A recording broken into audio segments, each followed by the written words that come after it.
time meeting Jack, a smart car. Someone like myself, that's really exciting.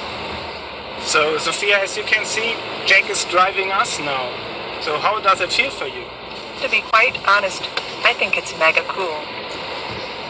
It takes a while to get used to this situation. It's a computer driving a human.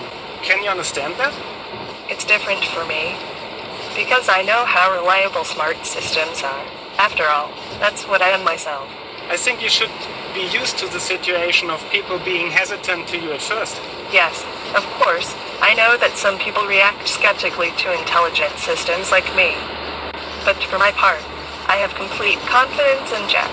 Look at me. Do I seem nervous? No, you're looking completely relaxed. I've heard that Jack can engage in social communication with his surroundings. Now that's one of my specialties. What do you mean exactly? My plan is to help people in their daily tasks. For example, I could take on important jobs like looking after the sick and senior citizens. Who knows, maybe one day I'll be a teacher and train people. Ah, I see. And for all these actions you need social skills.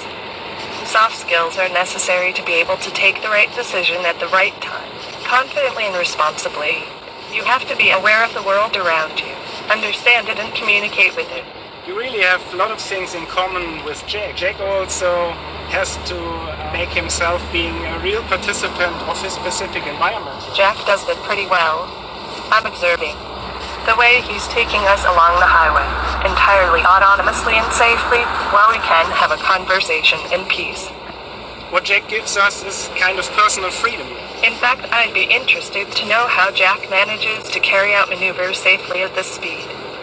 For example, how does Jack know when he can overtake? Yes, in fact, Jack has a lot of senses, and with these senses, he gets a very detailed impression of his complete surroundings. So he has a 360-degree view around himself.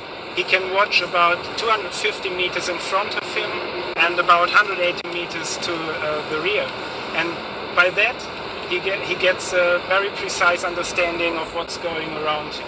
It's a highly complex traffic situation here on the highway, and at such a speed. How did Jack learn it? So Jack and his developers trained exactly here on this Autobahn and the Highway A9. And can Jack talk? Yes, Jack can also communicate. He will, for example, in 8 minutes tell us that our automated driving trip comes to an end. And Jack can talk to us and indicate the planned maneuvers. I see. So that means the passengers are not surprised when Jack overtakes or changes lane. Exactly. Now in about 7 minutes, our automated driving trip will come to an end, Sophia.